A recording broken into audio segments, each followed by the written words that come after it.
Happy Monday, everybody. I hope everybody had a great weekend, a happy Easter, and a good break from the work week. Welcome into Sports by GSMC Podcast Network. I'm your host, Jeremy Lapidus. Today we have a big show. The men's Final Four and women's Final Four has been set in March Madness. We're going to break all that down. The biggest surprises, what I expect to see in these two semifinal matchups, as well as the champion, as we have found our final four teams in NCAA March Madness. We're also going to get into the question of Joel Embiid. A report came out this weekend saying he's targeting a return. He hasn't played since the end of January. He's targeting a return. We'll talk about whether that's a good idea for him, for the franchise, and all the ripple effects that can come with this move. And like I've been promising for the last couple days, Mock Draft 2.0 is ready to go. 2.0, we did our first mock draft right before free agency started.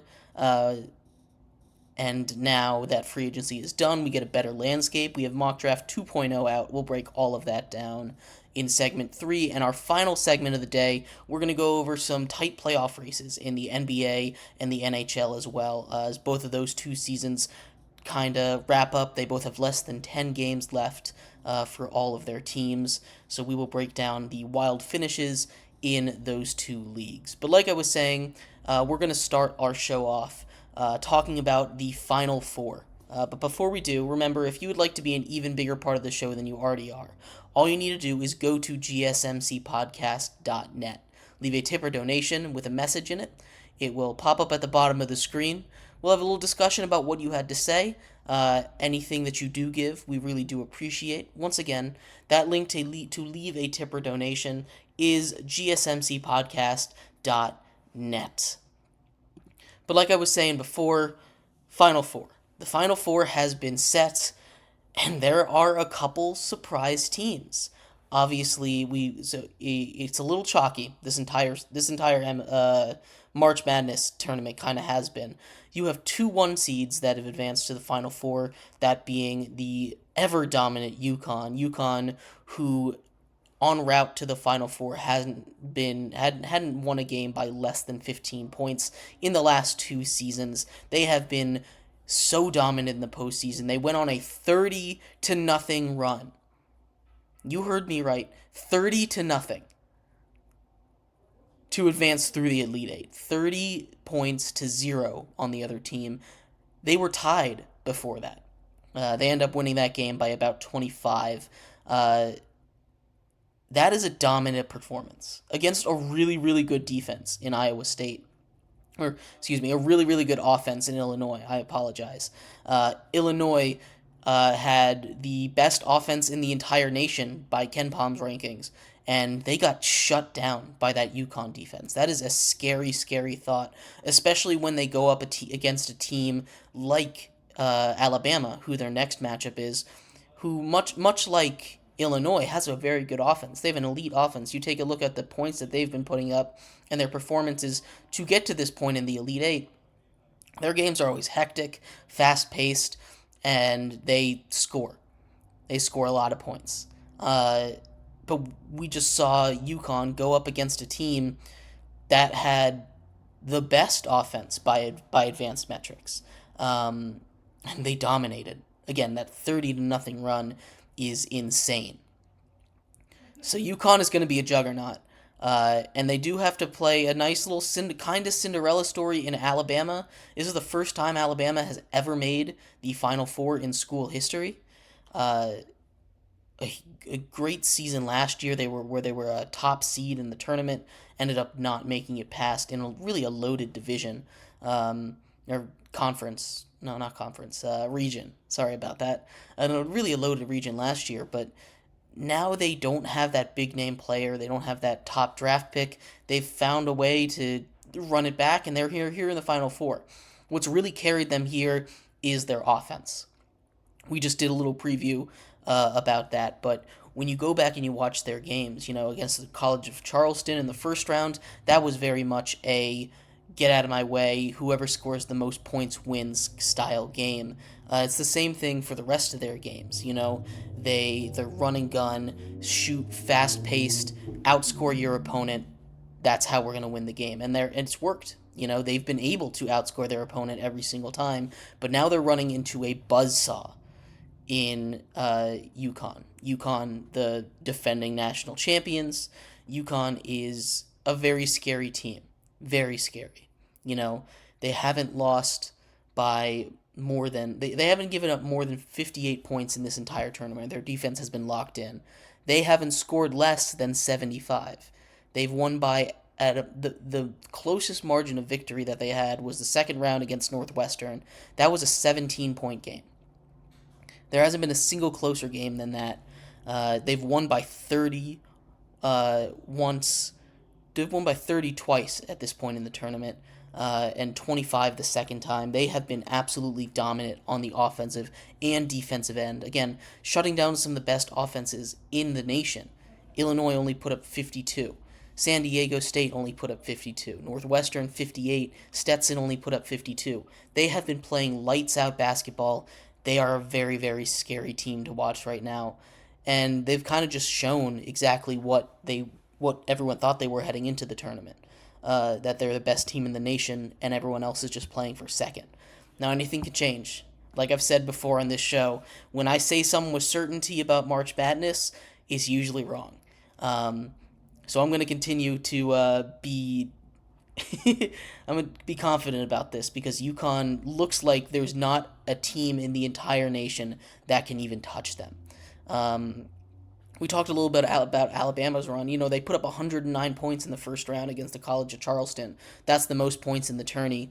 And then in a wild game, round 2 against Grand Canyon, they put up 72, win by 11 there. A tight, close game against the 1 seed North Carolina Tar Heels. Again, these games haven't been traditional basketball. They've been insane, wild, crazy endings to all these games that have been close. And then they come over and beat a really solid Clemson team that took out a lot of really, really good opponents. But UConn, UConn Illinois and Alabama are very similar basketball teams in the way that, again, they're offense first. Illinois, I think, has a little bit of a better defense than Alabama even. I don't see a world where Alabama takes UConn out unless they just don't miss. That was a big thing in that Illinois game. When you shoot 25% from the field, you're not going to win a game. 28% from 3, 26% from 3, 25% from the field. You're not going to beat the best team in the country like that. So if Alabama can hit 50% of their shots, 50% of their threes, I think they have a shot. But that's a tough ask. You don't want to go into a game saying, all right, guys, in order to win, we have to hit 50% of our shots. And we still might not do it. That is a bit of a mismatch there. The other side of the bracket, though, the other Final Four matchup, that's the one that I'm a lot more interested in.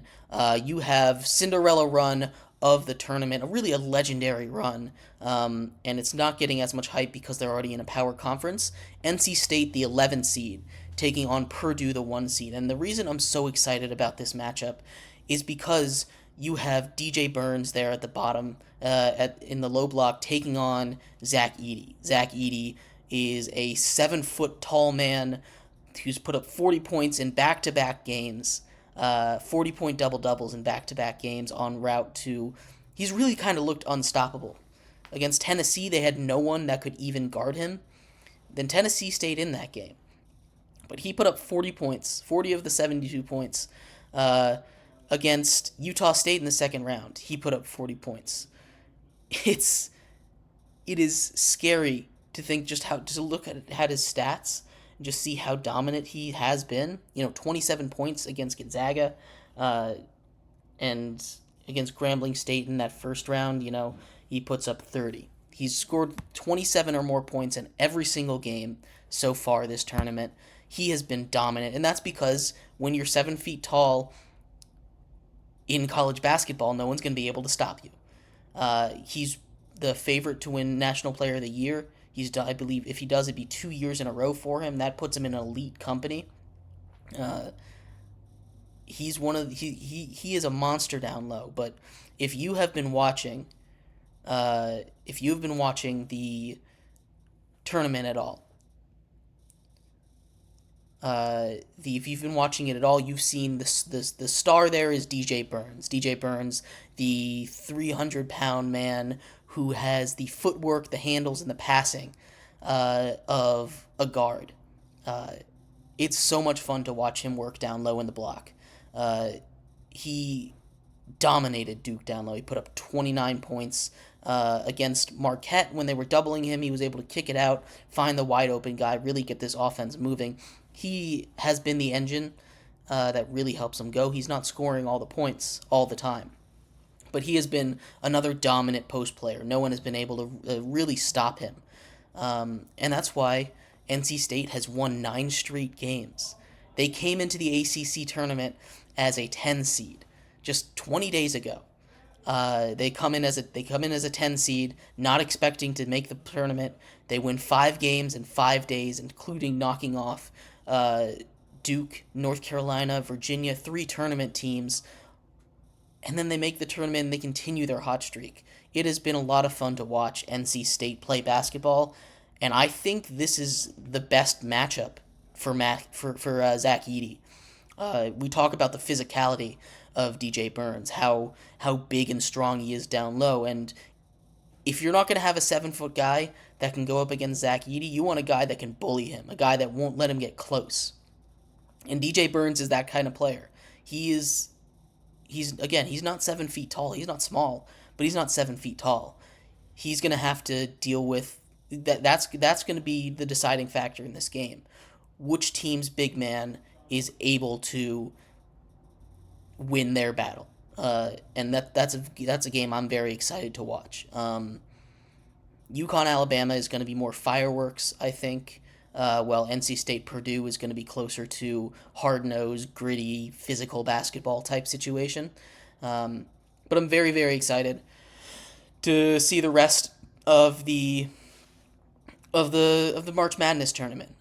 It's been an interesting year for March Madness, but we're kind of finding the best teams rise to the top right now.